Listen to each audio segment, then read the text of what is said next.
नमस्कार, मैं राशि। आप देख रहे हैं सी न्यूज भारत। वक्त हो चुका है यूपी बुलेटिन का। इस यूपी बुलेटिन में बात होगी आजमगढ़ की, जहां हत्या में शामिल 50,000 रुपए का इनामी अभियुक्त पुलिस की मुठभेड़ में घायल हुआ।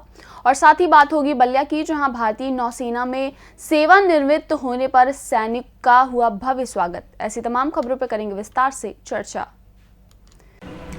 खबर आजमगढ़ से, जहां हत्या में शामिल 50,000 रुपए का इनामिया अभियुक्त पुलिस मुठभेड़ में घायल। गिरफ्तार अभियुक्त के कब्जे से एक अदद देशी तमंचा 315 बोर, एक खोखा कारतूस 315 बोर व 2 जिंदा कारतूस 315 बोर, एक अदद हुंडई कार, 2 अदद मोबाइल फोन व 1,200 रुपया नगद बरामद हुआ है। पूर्व की घटना का 50,000 का फरार अभियुक्त आशीष पुत्र अज्ञात निवासी बिहार, जो कि घटना उपरोक्त में एक शूटर का काम किया था, वो अभी भी फरार चल रहा है। उपरोक्त में वांछित अभियुक्त आशीष उर्फ छोटू पुत्र मदन राम उर्फ रामजी राउत निवासी विक्रमगंज धनगाई, थाना विक्रमगंज, जनपद रोहतास को पुलिस मुठभेड़ के दौरान कोदहरा चौराहे से कुछ दूरी पर करीब सुबह 4:28 पर पुलिस मुठभेड़ में गिरफ्तार किया गया, जिसमें अभियुक्त के दाहिने पैर में गोली लगी है। गिरफ्तार अभियुक्त के कब्जे से एक हुंडई कार, एक अदद तमंचा 315 बोर व एक खोखा कारतूस तथा 2 अदद जिंदा कारतूस बरामद किए गए हैं, जिनका खुलासा प्रेस कॉन्फ्रेंस में पुलिस अधीक्षक ग्रामीण चिराग जैन ने किया। फरवरी 2024 में थाना बड़दा पर एक व्यक्ति रणविजय यादव हैं, जिनकी गोली मारकर हत्या कर दी गई थी, जिसमें कई अभियुक्त प्रकाश में आए और उनको जेल भेजा जा चुका था। इसमें जो मेन शूटर था जिसने गोली चलाई थी, उसका नाम आशीष था, जो रोहतास और बिहार का रहने वाला था। वो काफ़ी समय से फरार चल रहा था, जिसकी गिरफ्तारी के लिए कई टीमें गठित की गईं। इसके ऊपर 50,000 रुपये का इनाम भी डीआईजी महोदय द्वारा घोषित किया गया था, लेकिन ये फरार चल रहा था। कल रात्रि में इसको गिरफ्तार किया गया है पुलिस मुठभेड़ में। इसके दाहिने पैर पर गोली लगी है।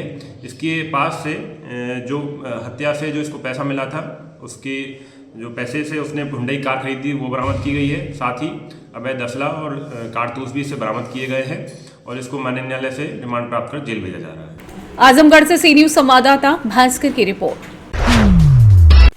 भारतीय नौसेना से सेवानिवृत्त होने पर गांव वालों ने जितेंद्र यादव का घर आने के दौरान रेलवे स्टेशन से लेकर घर तक उनका फूल मालाओं के साथ भव्य स्वागत किया। स्वागत समारोह के बाद स्थानीय लोगों ने जुलूस निकालकर उनके पैतृक गांव उन्हें पहुंचाया, जहां भारी संख्या में लोगों की मौजूदगी में बड़ा कार्यक्रम का आयोजन किया गया। भारतीय नौसेना से सेवानिवृत्त होने के बाद जितेंद्र यादव ने बताया कि देश की सेवा करने के बाद अब आम लोगों की सेवा करूंगा और गरीब बच्चों की मदद कर उनको भी देश सेवा करने के लिए तैयार करूंगा। वहीं उनके बड़े भाई कन्हैया यादव ने बताया कि मैं भी देश की सेवा करने के बाद गांव और अपने क्षेत्र के लोगों की सेवा कर रहा हूं। इस दौरान क्या कुछ कहा, आइए आपको सुनवाते हैं। मैं जितेंद्र यादव हूं, इंडियन नेवी से रिटायर्ड हूं, जो 15 साल 3 दिन की सर्विस करके मैं 31 जनवरी को रिटायर्ड हुआ। जो स्वागत हुआ वो मेरा ही स्वागत हुआ था जी, और वो जो भी प्लान था वो बड़े भाई का सरप्राइज प्लान था। और इतना बड़ा सेलिब्रेशन यहाँ पे मैंने फर्स्ट टाइम, और ऐसा पहली बार हुआ है। ऐसा पहले कभी किसी का फौज से जो रिटायर होता है, इस तरह का कोई सेरेमनी नहीं हुआ था, जो फर्स्ट टाइम हमने शुरुआत किए। हम अपने फैमिली मेम्बर को बधाई देना चाहता हूं, जो हमारे सभी 5 भाई फौज में हैं, और जो बड़े भाई है वो इसके करता धरता है, और उन्होंने ये ऑर्गेनाइज किया। जो हमारे उनके छोटे भाई हम जितेंद्र जी हैं, जो रिटायर्ड आए तो हमारे स्वागत कार्यक्रम में इतना वो जो कार्य रखे। अब आगे की क्या सोच है? अब आप गांव आए हैं, जिस तरीके से माहौल, क्योंकि आप भी देश का सेवा करके आ रहे हैं, अब क्या अब आगे की क्या सोच है आपकी? हम आगे का सोच यही रहेगा कि हम एक देश भक्ति की जो भावनाएं हैं उसी को ध्यान में रखते हुए हम यहाँ की जो युवाओं है, जो अशिक्षित लोग हैं। सर्वप्रथम मेरा नाम, मैं हवलदार कन्हैया यादव से, मैं सेना से सेवानिवृत्त 18 साल की नौकरी करके मैं 2019 सितंबर माह में मैं रिटायर हुआ।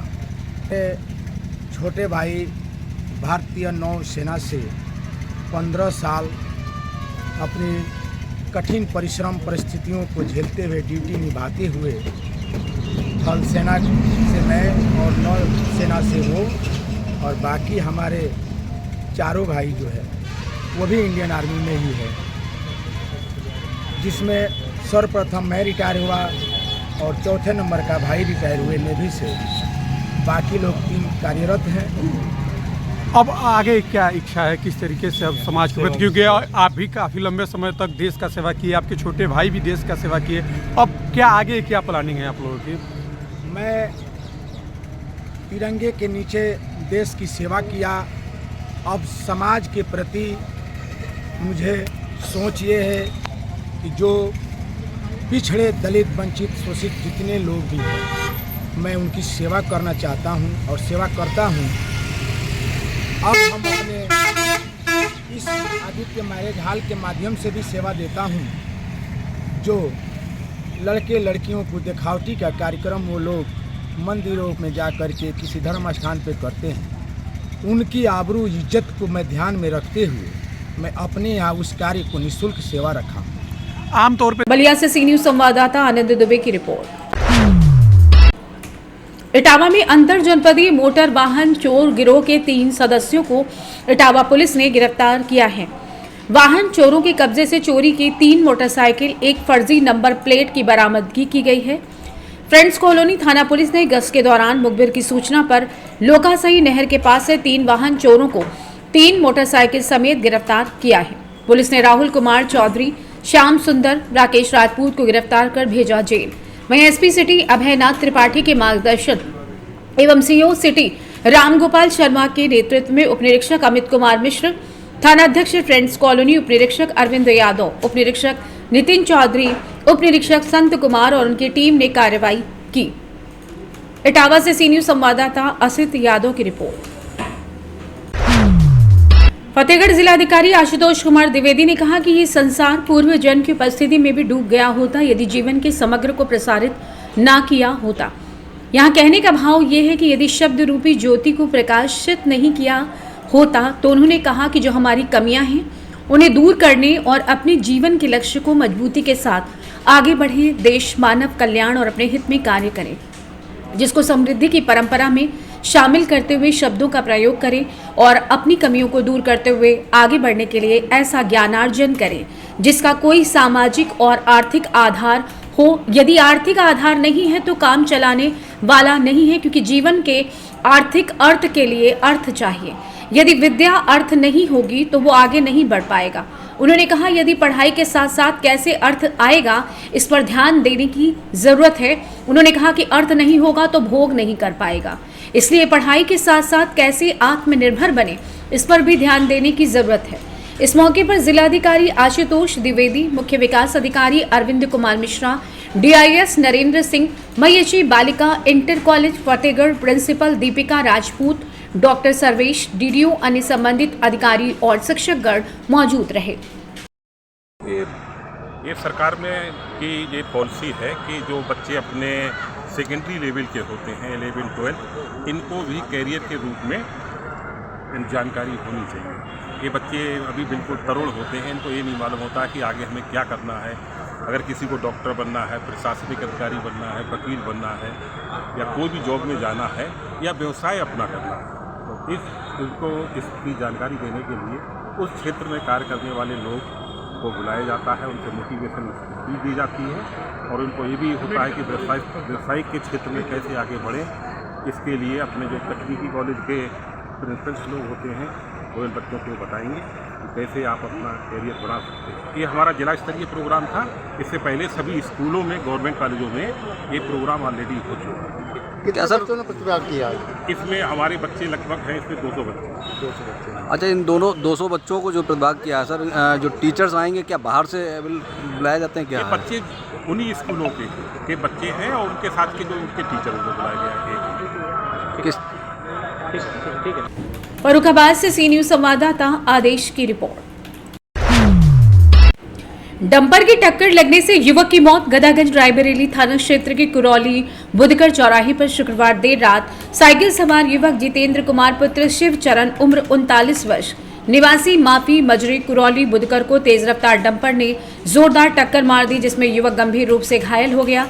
घायल युवक को जिला अस्पताल रायबरेली में परिजनों द्वारा ले जाया गया, लेकिन इलाज के दौरान युवक की हुई दर्दनाक मौत। वहीं मृतक की 2 बेटी साधना उम्र 17 वर्ष, आसमा 16 वर्ष व 2 बेटे अभय प्रताप 11 वर्ष, अक्षय प्रताप 10 वर्ष हैं। वहीं पत्नी बाल कुमारी का रो रो कर बुरा हाल है। पत्नी बाल कुमारी की माने तो घर के कुछ जरूरी सामान किराना स्टोर से लेकर पति घर वापस आ रहे थे, तभी तेज रफ्तार डंपर की टक्कर लगने से घायल हो गए।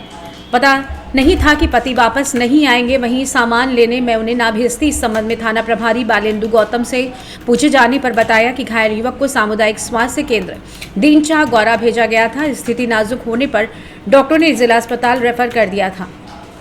जिला अस्पताल में घायल युवक की मौत हो गई है। शव को कब्जे में लेकर पोस्टमार्टम के लिए भेज दिया है। डंपर चालक व गाड़ी को पकड़ लिया गया है।